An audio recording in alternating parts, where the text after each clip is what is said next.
Welcome to Channel 4 of Remote Viewing. Thanks for sticking around. We hope you enjoy the rest of the show. It's kind of like the BBC in our own way. We are kind of channels. Thanks for sticking around. Here's the rest of the show. Indeed. And why don't we get right into it? Why don't you lead us off? Oh, all right. Well, I'm going to actually throw something out that was a big surprise for me this last month. It was a movie I hadn't heard anything about. IFC put it out, a movie called Vampires, which is the title is hardly thrilling. Yeah, the title is like, really? I mean, you instantly conjure images of every trope that you've seen rehashed over the last few years about vampires. But what this is it's a mockumentary.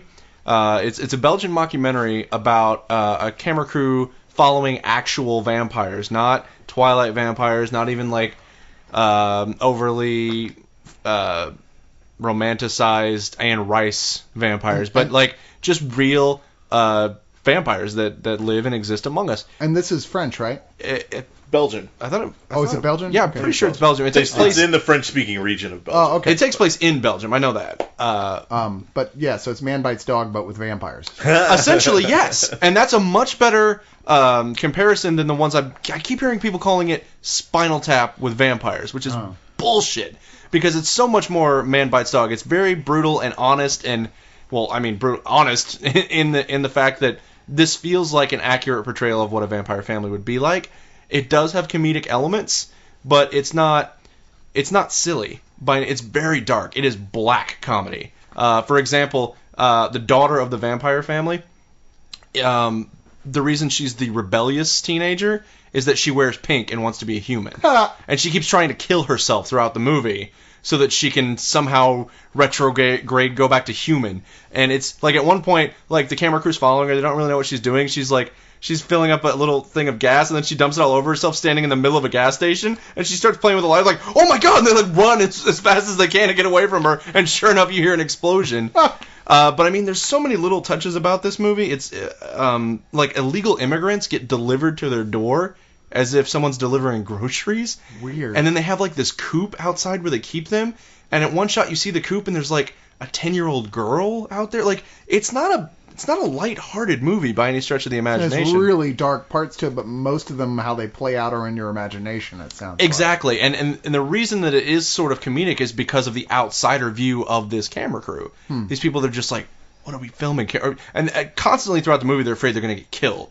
Because there's a prologue that suggests that the last two camera crews that went out there were instantly killed, like the minute they met the vampires. Just like, oh, hi, how you doing? And then they just fed on them. So why do these vampires want to be filmed?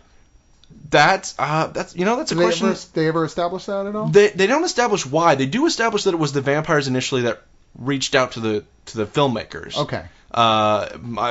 From what happens to the first crew, I get the impression that it was because they wanted to eat them.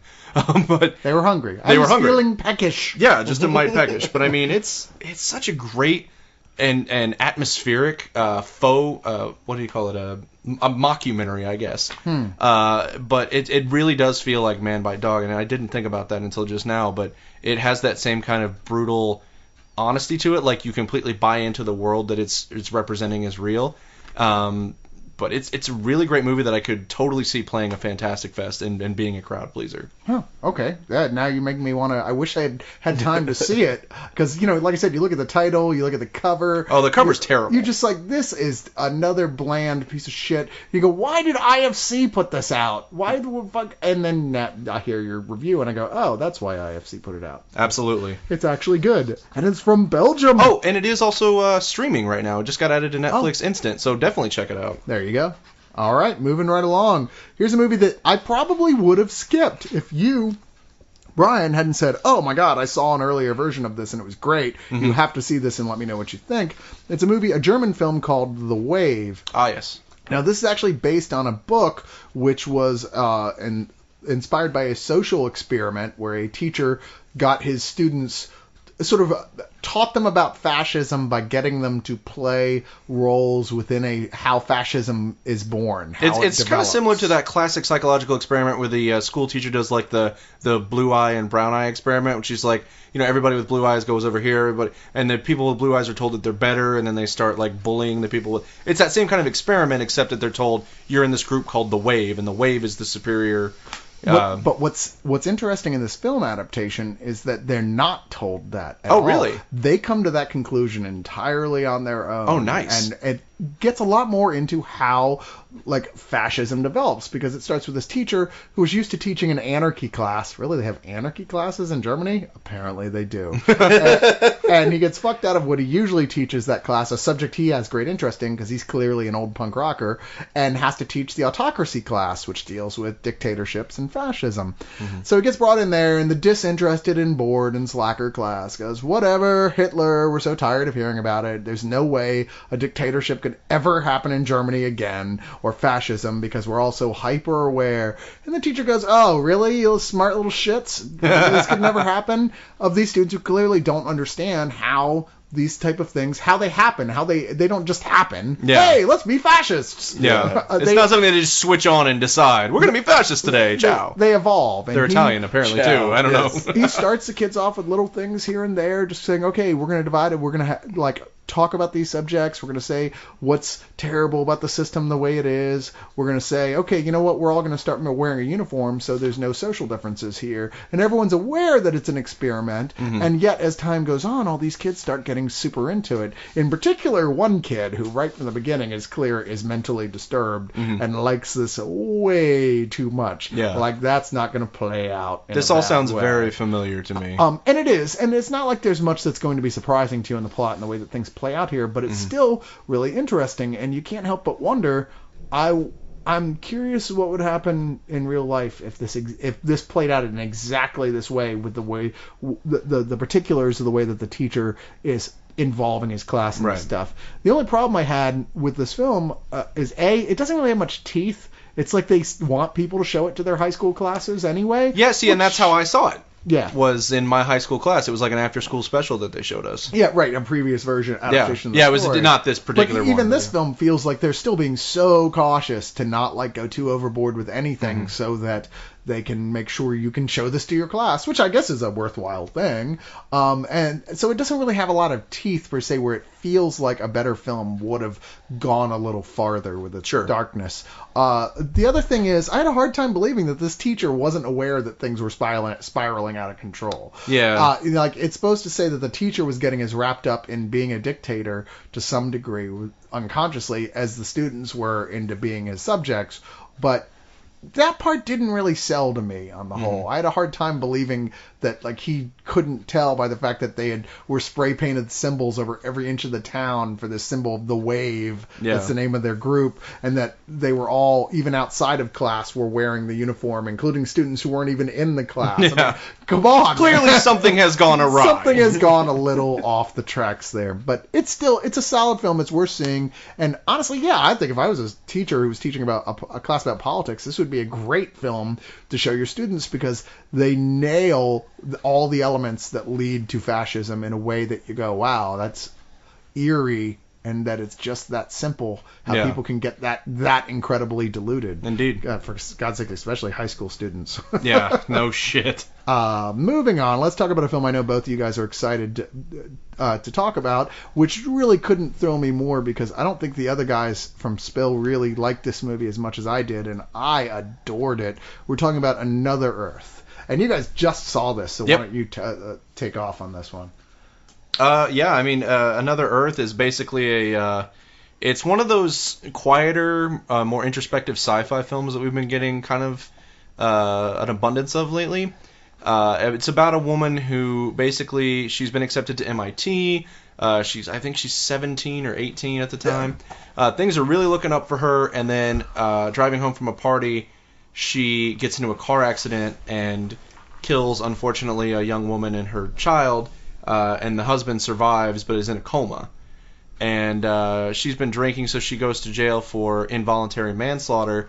But because she's a minor, the details of her name and things like that aren't released. So the husband has no way of knowing who it is. Well, yes, and he doesn't... Aside from the fact he's in a coma. Yeah, he doesn't... aside from that. Yeah, aside from that. He's doing nobody investigation. but still, nobody incepts the name of right. the assailant. But yeah, basically, as soon as she gets out of prison, he comes out of his coma, and she's kind of... Her life is now spun completely off the rails. And underscoring all of this is the discovery that much closer to us than anyone would have suspected, there is another planet capable of sustaining life. Essentially, oh my God, the title, Another Earth. Brian! How titular of you. I know. So there's now a contest going on where... he said dead. I did, yeah. He said dead.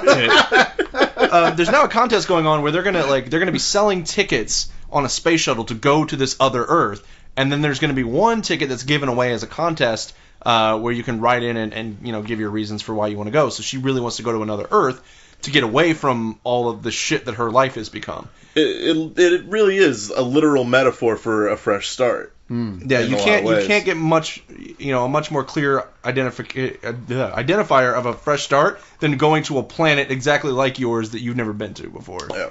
Leaving everything behind. And in fact, that's a key weird thing here. Like you said, it's a very obvious metaphor, but an effective one is that it's not just another planet capable of sustaining life. It's Earth 2.0. I mean, up until the point where both Earths became visible on each other's telescopes, their progression through history was identical. Mm-hmm. And that moment in which it was sighted was the exact moment that the lead character, played by Britt Marling, Rhoda, causes the accident that kills the family of the husband, played by William Mapother. Ethan from Lost, I think we can Ethan agree from Lost, on. Sure enough. And a lot of the film relies on the fact of speculation about whether or not his family is alive in that other Earth. Mm-hmm. Yeah, that's what's great about it is there's a lot that you, just from context clues, get a sense of what's going on that other Earth, but they really leave it to you to connect the dots as the events on this Earth are unfolding, and there's a lot of it that's just really startling and eerie, like when they make contact with the other Earth. It's really, really bizarre, and the relationship that she starts to build with the father of the family that she killed accidentally, as he has no idea who she is. She presents herself as a maid. Maid for hire. Yeah. I think it's important to note that that's not in any way malicious on her part. She goes to his house to apologize with the intention of explaining who she is and apologizing, and just loses her nerve when he comes to the door. Yeah. And kind of falls into, the act of cleaning his house, which obviously has its own metaphors. What I think is great is that there's so much subtext in this film, and I feel like in so many other indies, the prevailing impetus is to explain too much. Yeah. And I think part of what this film does so well is put things out there and let you connect the dots. And it in that way, it doesn't pander to the audience. It it respects the audience and assumes that you're smart enough to put the story together. Sure. And I really appreciate that. And it's impressive even more so because I believe this is a first time director, and it's a poise that you would normally see from someone a little more seasoned.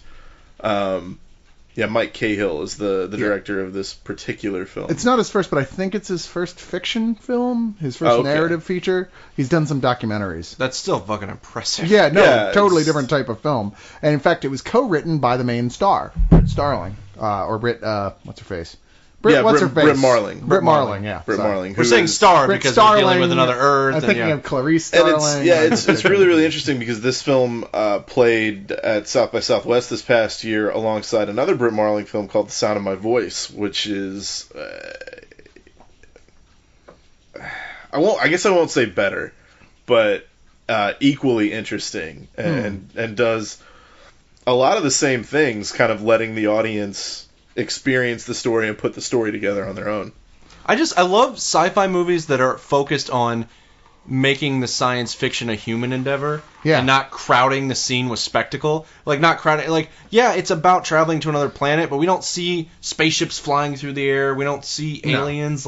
It's about what sci-fi is, which is like connecting us to larger concepts beyond ourselves. It's funny because the science fiction aspects of this are really more of a detail to the main story, which is about, as we said, this woman acting as the maid to an unwitting guy whose family was killed by her, as she's seeking for a way to apologize to him, not realizing that the very act of what she's doing, giving him human contact and a friend, is an Yeah. apology itself. That's what he's doing. She's fixing him It's more without more knowing they're that she's fixing doing each it. other, Yeah. really, which I think is the great part of the film, that they are, Which isn't they're anywhere- both broken, and which they isn't both need a anywhere- way to become whole again. It's not anywhere near as sappy as that might sound. And in on the fact, there's a outside great of it. little Not at scene. all, and it's because they don't spell too much out. Yeah. Well, there's a great little scene in the movie where they've started to not really become friends, but they're friendly, cordial. And he invites her to play. This sounds so stupid, but bear with me here. He invites her to play Wii with him, and it's Wii boxing. And it's like, you think it's a nothing little scene, but then as you watch their physicalities during that fight, like, She cowers. she cowers the whole time while he's just, like, his little avatar's wailing on her, and you realize that that's what she expected emotionally when she got there. Yeah. Was It for him is- to just pummel her. Yeah, it's the physical manifestation of their different stages of grief. Yeah. He is still in the angry stage because he's just woken up from the coma and he's just starting to deal with it, whereas she's had 4 years to deal with it, and she knows what to expect, and so she's cowering away from this. Yeah, to him, his family just died. Yeah. Yeah, as far as he knows. Yeah. Yeah, great performances all around. Really, it's muddy but beautiful cinematography. I mean, it's intentionally muddy looking, but it's haunting. The film doesn't... It knows when it's time to give you chances to think about what you've just heard and seen, and it's really smart about not overplaying their hand with that sort of thing. And what a great little art house Twilight Zone twisty of an ending. Love it. Oh, definitely. Yeah, Fucking love that the end ending. is startling and incredible. And just a quick note on something that I really liked. The big shot or the big sci-fi element is that Britt Marling's character will be like walking along the road or walking out by where the accident happened, and you will see the other Earth in the sky behind her. And something cool that they did with the color palette, which also works into the fact that it's kind of a bleak and depressing film, is that they pushed everything towards the blues. The blues are really highly saturated, the blue in the ocean of the other Earth that you see in the sky. Even the cover of the box is all blue. It's just a very blue fucking movie. It is indeed, in many ways, in both the emotional and the just visual Indeed, sense. it's one of those things where the color palette really plays. I'm into the honestly emotion of the considering film. adding this to my list of best films of the year. I was so taken by this movie. It Yeah, was great. adored it. Totally bought into its context and the emotional content, and yeah, I thought this was great. I look forward to anything else especially by the star who, like I said, co-wrote this as well, Britt Marling, Britt indeed. Marling, but Mike Kao directed it as well. Yeah, Yeah, I'm I think curious to they know. both did fabulous jobs, and I know Fox Searchlight bought The Sound of My Voice as well, which is the other Britt Marling film. So if you see that, I'm sincerely hoping that they give it a release soon. Well- But if you enjoyed Another Earth, be on the lookout for that film as Definitely. Well, let's talk about one I know y'all are more excited to talk about than I am. I actually even handed this off to Leon because I was so unimpressed with the film. And to be fair, even though critically it was largely treated with acclaim, among audiences it was kind of split. I knew just as many people who really didn't like Super 8 as who really, really did. And I'm afraid I fell into the not really didn't like, but kind of didn't like crowd. You know, it's like I didn't hate it or anything. There were parts I genuinely liked, but I thought it was really disappointing, and I thought its ending sucked ass. and I thought that it cribbed so heavily from Spielberg's career that it was almost kind of embarrassing watching Abrams hop up and down like, "Hey, sir, what can I do for you? How can I help? What can I do? Can I show something from your movie? That's great. I'm so glad you're helping me with my movie, Super 8. I mean, it's just what it felt like watching to me, and yet, for a film that cribbed so heavily from Spielberg, I never felt like it captured any of Spielberg's magic. But Wow. I know that you two thoroughly disagree with me, so It's funny, like all of the points you're hitting and saying that you either didn't like or didn't feel like were there. It's the exact opposite for me. yeah. I felt like this was a perfect, loving tribute, not just to Spielberg, but about how film is kind of I don't want to say hereditary because they're not related, but how it's something that generationally there's a generational influence every new crop of filmmakers. And this is a film about someone who learned to be a filmmaker by being inspired by a director who himself, it's almost like Inception, like it's just going to keep going. Well, it's funny, we were talking today that, and I don't want to spoil Hugo because there's a part of Hugo that I feel is a great reveal, but in the same way that Hugo is Scorsese paying tribute to filmmakers that inspired him, The birth of cinema. Yeah. Sure, this is in a lot of ways. Brian and I feel like Super 8 is Abrams doing the same thing with particularly Spielberg, obviously. I mean, my God, it has the Amblin Entertainment logo at the beginning. But Landis and Sure, Dante plenty. and people like that as well. And what moved me so Definitely much about Dante. this movie is the fact that I love a big blockbuster feeling movie, whether it is or isn't backed by a giant studio. I love movies that have a blockbuster aesthetic but still maintain this incredible level of heart. And I feel like that's exactly what Super 8 did. It's the same reason I love Attack the Block so much. Is I feel like that even though that movie didn't have, Super 8's money, it feels like a blockbuster, and yet it retains a lot of the things that connect us to movies that we love in general. And I got that exact same experience watching Super 8, and I love the characters, I love the story. I mean, I'm just completely enraptured by everything about this movie, and I haven't really felt that way since I was a kid and watching Spielberg. So yeah, obviously it's almost to the point where he's just, taking what Spielberg did and doing it again, but I feel like he got it right, and I feel like he created that same effect that we have watching Spielberg. And I feel like nobody's really been able to capture that, and it's obviously you don't feel like he captured Spielberg's magic, but I feel like he did, and I feel like nobody's been able to do that since.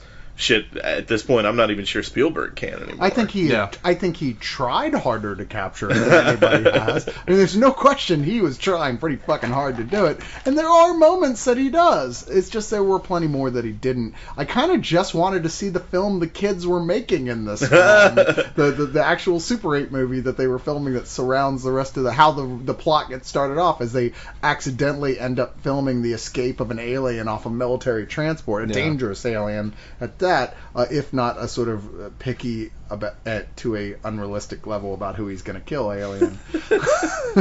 Yeah, I mean, I had to suspend my disbelief long enough that my arms were hurting. Let's just put it that way. Well, I like the fact that it does have like very visual homages to Spielberg, but then there's some thematic ones that I think really work well, like the idea of taking the alienation that a kid feels from his one remaining parent and translating that as an actual fucking alien. Because that's E.T. That's what E.T.'s about. E.T. is about the cold distance that a child feels after a divorce, represented as an actual being from another planet. And that was an aspect that I think worked. I think that was a good decision. I think part of the problem was really a lot of the script didn't keep enough interesting stuff, and certainly not enough good punch-up to keep me fascinated. Like, Spielberg was always great at having his characters have funny dialogue and lots of little amusing sidebars to keep you going, and all that stuff in here, with the exception of what was going on when, like I said, when their kids were making their film, just bored me. I was like, come on, can we just get back to the alien destroying shit, please?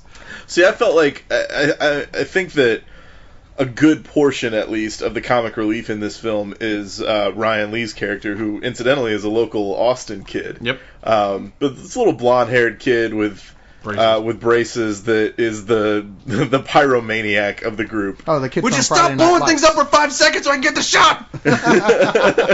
Yeah, no, I agree with you there. Yeah, and I think he does. I think he does a great job. Part of what is great about this and Attack the Block, like Brian was saying, is the child actors. The kid actors in both of those films, I think, are fabulous. I think the entire cast of child actors in Super 8 is really impressive, and I think that's also kind of going back to Spielberg, because something that Spielberg always did really well was direct children. Yep. That's such a difficult thing to do, and whether or not that credit should be given to Abrams for directing or to the children for just being naturally good, I can't really say one way or the other, but I think the performances that come through on screen are very, very good from the children, particularly the lead kid. Yeah, I think he's just adorable, and he's very good at emoting with his face, which is actually something that John Boyega in Attack the Block is equally good at, and it's a difficult thing to pull off as an adult. I can't even imagine as a child. But I think he really pulls, at least for me, he pulled me into the story and made me, interested in what was going to happen to him. I liked him. I liked as well Ellie Fanning, who has proven to be quite a capable actress on her own. Fabulous. She's terrific in here. I thought she was the strongest draw here. She's great. Do you know really Dakota is actually in a scene in this movie? Briefly. Really? Yeah, she's in a town hall. Yeah, she plays the sequence. thing that comes bursting out of the train car. Oh, right. Well, it's funny because Elle or Ellie. I think she's a far better actress. Ellie, not sure. I have no idea. Ellie. I think she's a far better actress, particularly in this, than Dakota Fanning. Yeah. Well, I think Dakota Fanning's, you can't disparage her acting. I just did. She's great. She's had a great career. Come on, man. She was a great actress. Yeah, man. Hound Dog was some shit. Oh, come on. Elle or Ellie's just getting started. No, she is, but I thought she was fabulous. Time. She'll make some shitty fucking films. I'm sure she will. I just hope she doesn't get raped in the process. Oh, see? That's not cool. I love that we wait till we get to the movie cast largely with children before we make a rape joke. Was that our first rape joke? I think it was. Oh, I'm God. fairly certain glad we I went was this the whole one to show make it. without making a rape joke until we got to the movie with a bunch of fucking kids. Apparently Channel 4 is rated MA. Yeah, Channel 4 is the one that your parents make you turn off and go to bed. Yeah. Anyway, moving on. You know what? Here's a film that you had to loan to me, even though apparently they're still sending it to me. We'll wait and see. Called Horror Express. Ah, yes. Which was a 1972 Spanish horror film, which in the 70s wasn't necessarily a good thing by any stretch of the imagination. No, it was not. Unless you like professional wrestling a lot. Spanish professional Yeah, there are no wrestling. luchadors in this film. Yeah, there are not. But the director, Eugenio Martin, really was a big fan of Hammer horror. Did we do the thing again where we didn't say the title? I said Horror Express. Oh, you did. Okay, I'm sorry. That's my bad. And he...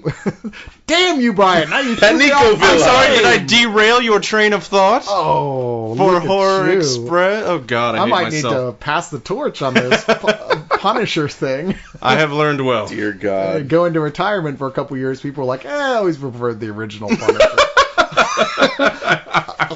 Anyway, so they pulled out Christopher Lee and Peter Cushing from near retirement at that point from horror. Yeah. Those two, I mean, come on, they had been friends for decades, having played opposite each other in innumerable films. Yeah, it's Dracula and Van Helsing getting together in this film. Yeah, and here they're on the same side, Yeah. which is unique in and of itself. In fact, a neat thing about this was that, well, it's not neat, it's sad, but when Peter Cushing arrived in Madrid, his wife had just died recently, and he was gonna pull out of the film because he was so just torn apart. I mean, this is like not a recent wife. This is my whole lifetime wife. Like, we've been married for 40 years. Yeah. And the director was freaking out because he spent a lot of money and time to get these two together on his film, and Christopher Lee stepped in and pulled Cushing aside and said, "Don't worry, we'll blow up Alderaan. It'll be fine."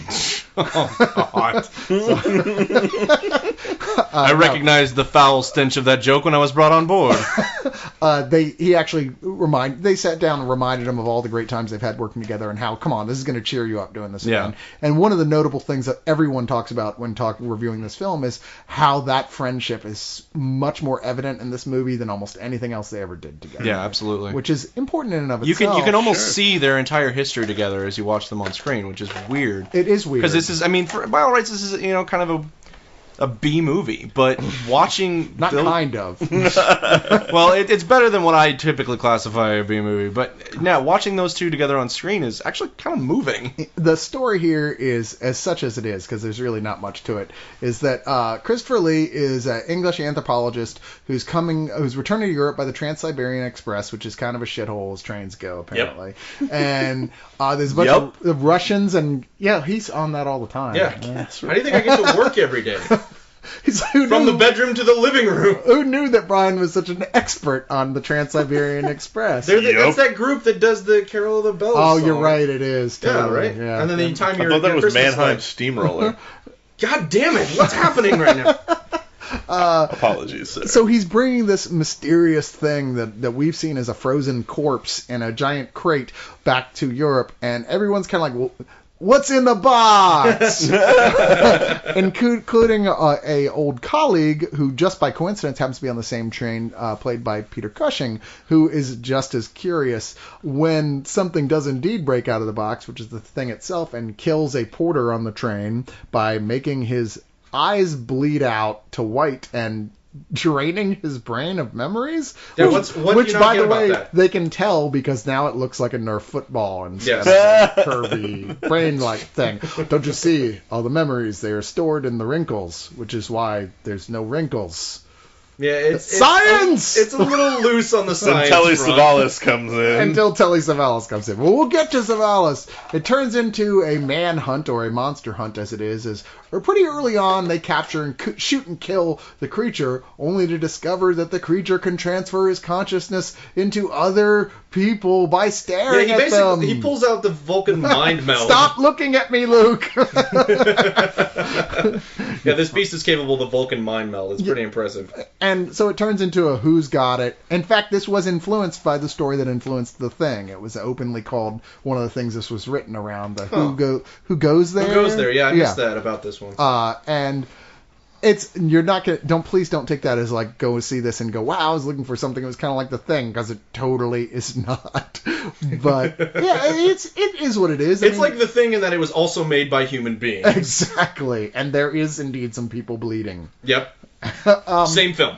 Yeah, I don't know. I started enjoying this a lot more once it started hopping around bodies. There's a crazy priest in here who looks like Rasputin a little bit. I think that's very intentional. Yeah. I mean, it's a Russian monk. What are you going to do? You know, who is? You're going to shoot him, stab him, cut his head off, and hang him. I think. Yeah, who's hysterical because he's so over the top, and it's only in horror movies that a wide-eyed, crazy religious person is ever absolutely right with their rantings. Yeah. You know, because that's a horrifying world that we don't want to live in. But when they bring in Telly Savalas in the last half hour of this film as this insane scenery devouring Cossack who's like there awesome. for no reason except to up the body count. Who loves you, comrades? And he can't do an accent at all, but God help him, he's trying. He's trying. He does accents as well as you do, actually. No, I am better than him.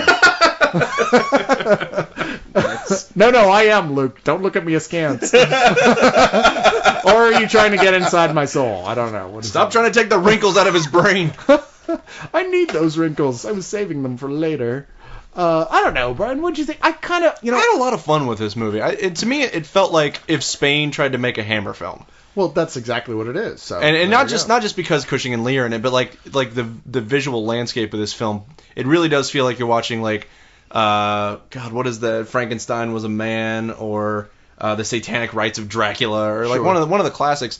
And yeah, I mean, I really enjoyed this movie quite a bit. It was actually a lot better than I thought it was going to be. It's silly as all hell, but there's a lot of atmosphere, and I liked the thing about the monster changing his consciousness from one person to another, and I don't know, I had a lot of fun with it, and I think it's definitely worth watching. And if you're going to watch it anyway, you should watch it on the Blu-ray, because it's the best this film has any. It's better than this film has any right to look, really. It does actually look pretty darn good, all things considered, although there's a point early on I was a little taken aback at how crappy it looked. Yeah. But I've noticed that a lot of classic films, when they redub them or redo them for Blu-ray, they don't bother much with the title sequences. I don't know what that's all about. I've noticed it really in Westerns. Holy shit. They'll be like, fuck the title sequence. Like, what the hell? It's like fucking sweeping vistas, and you're like, well, yeah, and you go to all the trouble to do the rest of the movie. Why would you not do the title sequence? Yeah, I don't understand that at all. I thought this was silly to the point where you don't really want. There's no reason to watch this by yourself. This is a movie, one of those horror movies, unlike Kidnapped,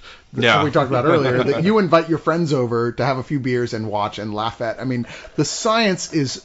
I mean, like, science is usually bad in horror movies, but this is, like, maybe the low point for science in horror film. Even Ed Wood has better science than this film. I mean, I don't even know how to describe it to you. It's so constant how many terrible, terrible things they do. Oh, and there is an anti-evolution, like, thread to this, too. Yeah, there sure is. Which is so silly, I wasn't even offended by it as a skeptic. I just laughed. It's so ham-handed the way they try and edge it into the plot. But you know what? This is a really decent collection. There's an introduction by the editor of Fangoria, Chris Alexander, who really accurately describes not only why this is not. It's not that this is a great horror film, but here's why I, as a horror fan, love it. And he sells you on it. He's like, okay, now I really want to see this film.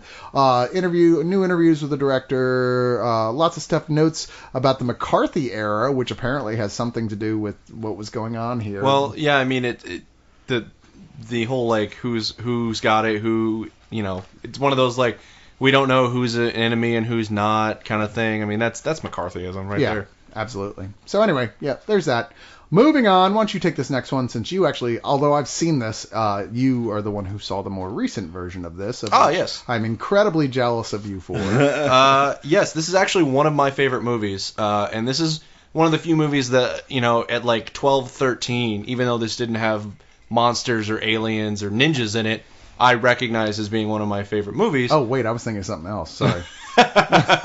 There's definitely ninjas and aliens in the one I'm thinking of. Well, let's cross that one off the list and go to 12 Angry Men. Fair enough. 12 Angry Men, which is an early film by Sidney Lumet, is a courtroom drama that basically is a talking heads movie.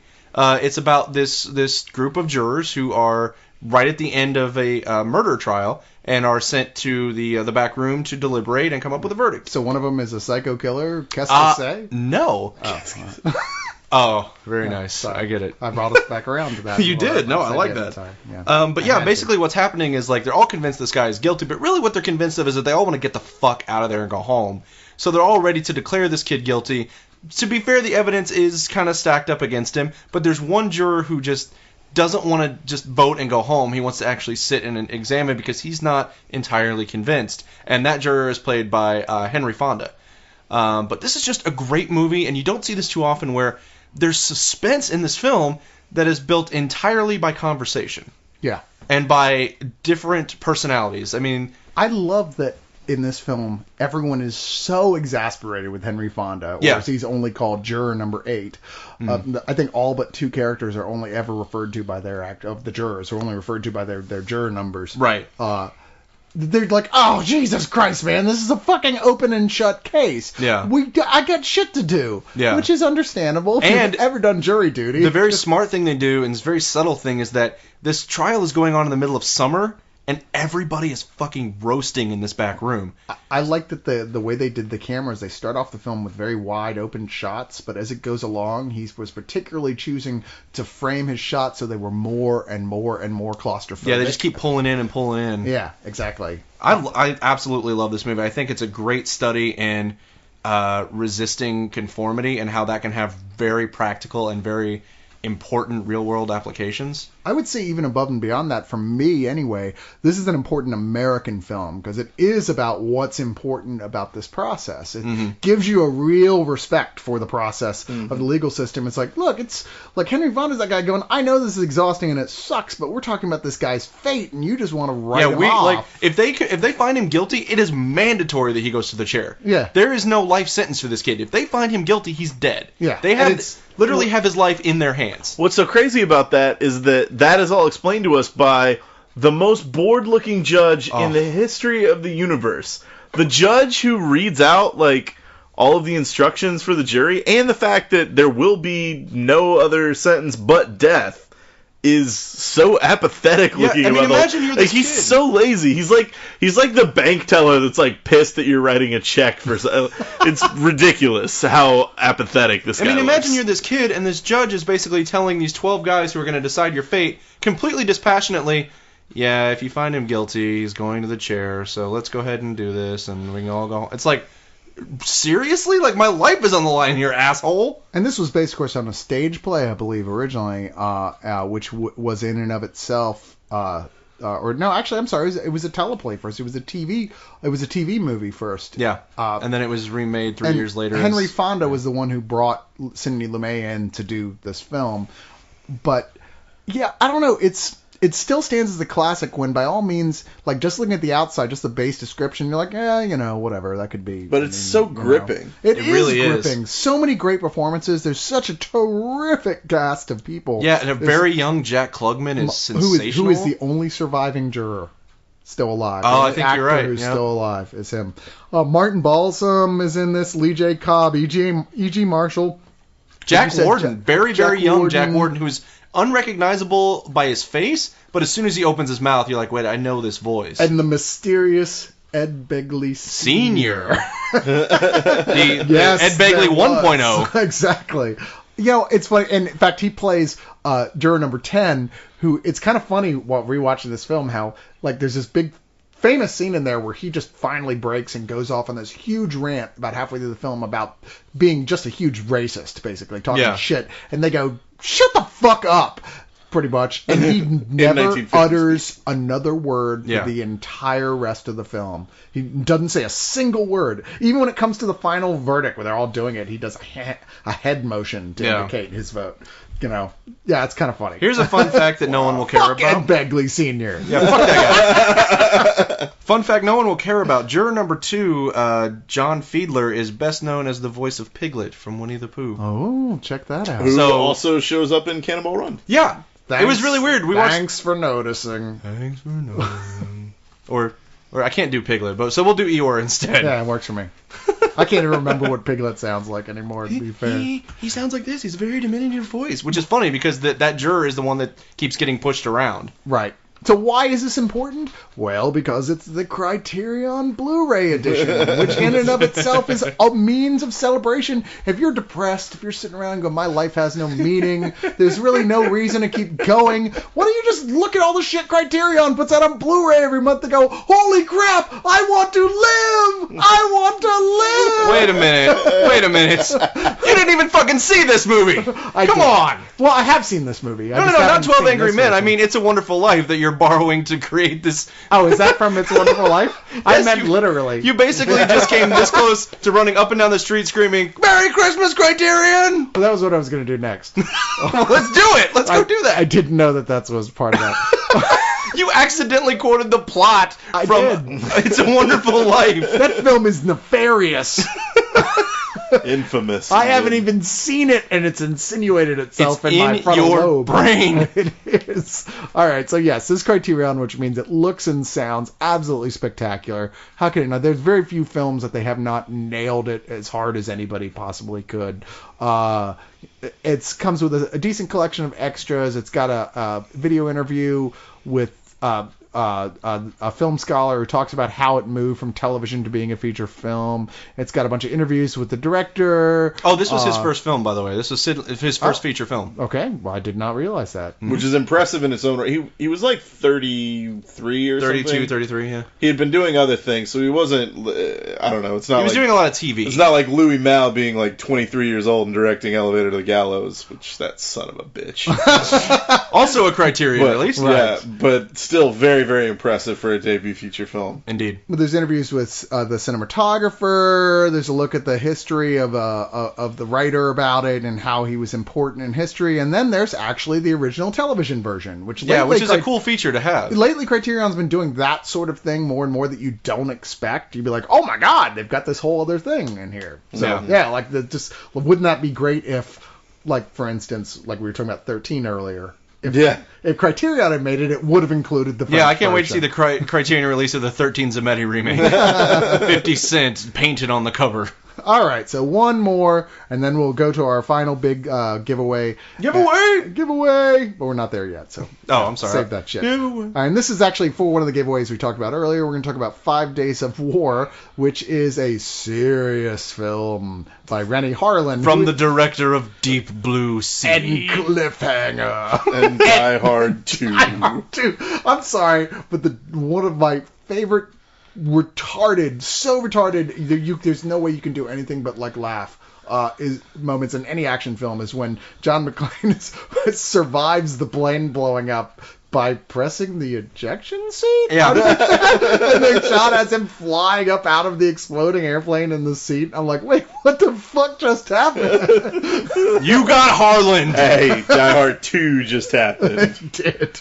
Oh man. Director of Exorcist: The Beginning. He also directed Cutthroat Island, which is one of my wife's favorite bad movies. So He has directed some decent stuff, although it had a lot more to do with who was writing it, like The Long Kiss Goodnight. Yeah. Shane. Shane Yes, Black. if Shane Black wrote it, you can't really direct it poorly. It's I'm hard to sorry. fuck it up completely. You can even cast Gina Davis as an action star, and there's only so much that will do to fuck it up. But Because you were screwing her at the time. yeah, well, and still is, I think, isn't he? Aren't they still married? Oh, I thought didn't that say they were Were they? divorced? I don't know if they're still together or not. I thought they- Shenanigans. Otherwise, They're probably she- still screwing them. I don't know if they are or not. germane to this film, nonetheless.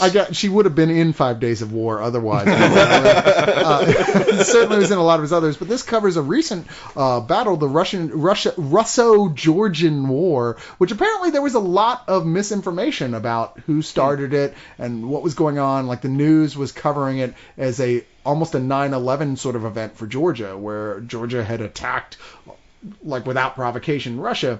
Now this film takes a very different tact on it, which says that Russia was determined to reclaim this territory and had set up that whole situation as an excuse to just invade Georgia, period. And this follows that's really offensive to me, because Russia's always been on the up and up. Well, you know what? It's funny, though, because this film has had an enormous amount of criticism for its role of Georgians were just the nicest fucking people in the world. They were like... we might as well be watching the Citizens of Narnia. Narnia! Take a drink. Who are being oppressed by, the White Queen, because you've got like Andy Garcia as the president of Georgia, who apparently was picked because he's the president of Georgia's favorite actor. So what the hell, I guess. Nice. Sure. Who is great in the role, but he's like actually crying with passion when he's on camera, about how upset he is for his people. I mean, he's like this total martyr. And I don't know, it's like, it's even as you're watching it, you're like, okay, this is so, you can tell it's exaggerated, but I don't know. I didn't even know there was a Russian-Georgian war until I saw this movie. True. I mean, I'm sad, but what can you do? I don't watch Well, CNN it's hard to wrap my often. head around what you just said about Andy Garcia being an emotional character in this film, because anymore to me, he's just like a celluloid gorilla. I like that you like I it. like that you like it. Tuss. But this follows a journalist who has come from a sequence in Iraq early on where he watches his girlfriend, other journalist Heather Graham, get shot and killed Thank God. by attack forces early on. Hey, if she's going to take off her clothes, she can stick around as long as she wants. Oh, that's a good point. That's the rule. Does she take off her clothes? That's the roller girl exception. Yeah, see, that's why Yes. she gets killed in the first frame, is because she didn't want to take off her Yeah, clothes she this didn't want to time. take off her clothes, so fuck it. That's why she's okay in Hangover, because we get to see her boobs. This is So true. That she's allowed. So it's afterwards. He's in Georgia. He's there. They're not really even clear what they're doing. They're just kind of, there's obviously a conflict is starting to brew. When the conflict flat out breaks out in the middle of a wedding that they're just kind of filming for why not, just to get a taste of the local color, him and his cameraman, who, oh boy, I'm trying to find his name here, but he was the funny guy on the first 3 seasons of Coupling, if you ever saw that show. The guy who left for season 4. But the war breaks out, and these Russian planes bomb and firebomb this thing, and they kill almost everyone in the wedding party in a really disturbing and bloody as shit scene. These guys end up, the reporters end up helping the people there and are trying to, they're involved in their story, trying to get them back to their whole family, back to their surviving pieces of their family back together safely, while trying to tell this story. In the meantime, these invading Russian forces figure out there are journalists there with cameras. The one guy has hidden the memory card of some of the really shocking footage he got, and you're going to tell us where the card is, yada yada. There's a lot of convenient escapes. The problem with this film is that it's by Renny Harlin, quite frankly, and Renny Harlin, How dare you, wants to tell a serious story with his soul, but his brain is so used to making a Renny Harlin film that he just can't goddamn help himself. And it's got all the same staples you expect from an American action film. Sometimes it's not such a bad thing. I mean, there's a lot of stuff in here that actually is pretty goddamn entertaining to watch play out. God knows the explosions and special effects and the gore is pretty fucking remarkable. I mean, hell, I was into this, if nothing else, just to watch that shit, because it's non-stop. This movie keeps going. There's no slow parts. But instead of like a big brawny action hero like you usually get, or his wife, or his wife. alternately Gina Davis, you have this guy who is just Rupert Friend playing Thomas Anders, who's just kind of he's just kind of I don't know, the creepy looking dude, if nothing else. he's not really tough. He just kind of gets You can't expect to take somebody seriously as an action hero whose last name is Friend. I'm sorry. That's the thing, is he's kind of a pacifist hero, and plus the fact You don't say. just the fact that Val Kilmer is in it automatically makes I'm loving the fact that Val Kilmer appears as Dutchman, the Dutch journalist. they thought Bandit. about this really Bandit. hard. What the hell? 1313. Well, it's funny. It's killing me because there's a movie I saw recently about war journalists that had God, what's his name? Who was in Cruel Intentions? The main Ryan male Phillippe? actor, Ryan Phillippe, and it was so much better than this. I mean, like really, really spectacularly better than this. Really enjoyed the hell out of it. Plus, it was based actually on a totally true story as opposed to conjecture. Well, let me. It wasn't a perfect story of conjecture or a perfect storm of conjecture around the events. Okay. But what was the name of that movie? I guess I really want to see what it is because it's one of those films I really want to tell people. Oh God, you should totally see this. And it's not. Oh, The Bang Bang Club. Thoroughly enjoyed this film, and yeah, it's another one of those ones that here largely just went direct to DVD. It was a South African thing, but.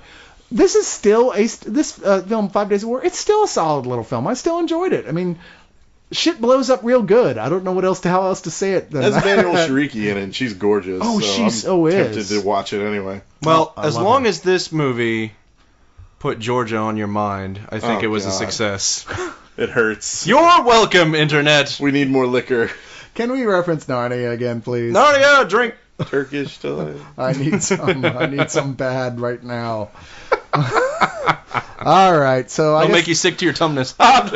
Giveaways. That was a bit of a stretch. Yeah, it was a bit of a stretch. They both start with T. It's never stopped me before. That's okay, Padawan.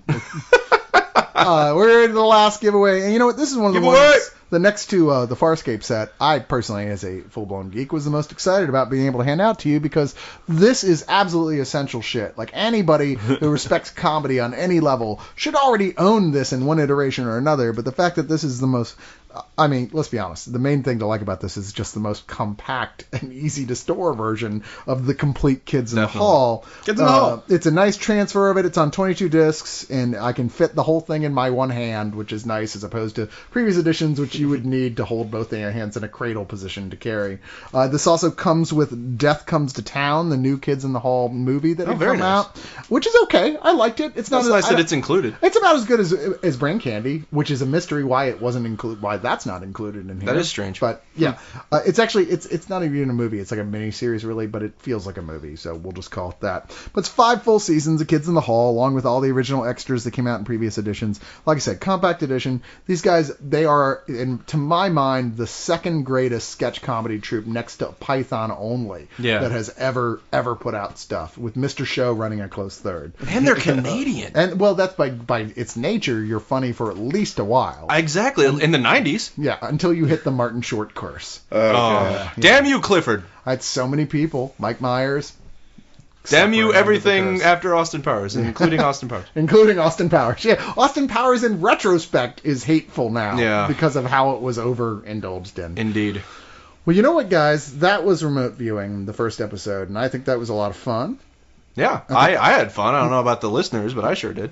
We covered. Drink more. We do. Next time we'll drink a lot more. Yes, indeed. I meant if they didn't enjoy it, they should drink more. We were drinking 3 times for every audio reference, so you figure out your own speed on that one. We know where we are. Well, like I said, once again with the giveaways, over the next week, which will be until the following Tuesday after this comes out, I will be appearing. Just making posts in the comments of sites either from that I'm posting of articles that I'm posting freshly, not before stuff that came out before this Tuesday, new stuff on either from me or from the Spill Crew that just reference the title of one of these DVDs. When you see it, send me a message, not put on my profile, post on my profile, but send me a message from my profile page saying the time it was posted and what page it was posted on and what the words were that I wrote. And if you're the first person to do it, you'll be sent a copy of the film. It could be in the comment section of this very show. You never know. It could be. Maybe not, but maybe. But only the Shadow knows. And that guy won't fucking tell us! You better keep checking and checking and checking until even your mom says, you better just be combing your hair. It is time to come out of the bedroom. Anyway, thank you very much for joining us for remote viewing. We will see you back again in a month, because this is indeed, at least at this juncture, a once-a-month show. Hey, Brian, Luke, you guys are great. Thanks so much for doing this. Thanks for having us. Thanks for letting me co-host despite your best judgment. And until we come up with an appropriate way of ending this show... I think I've got one. Do you? Yeah. All right, go for it. Stay tuned, everybody.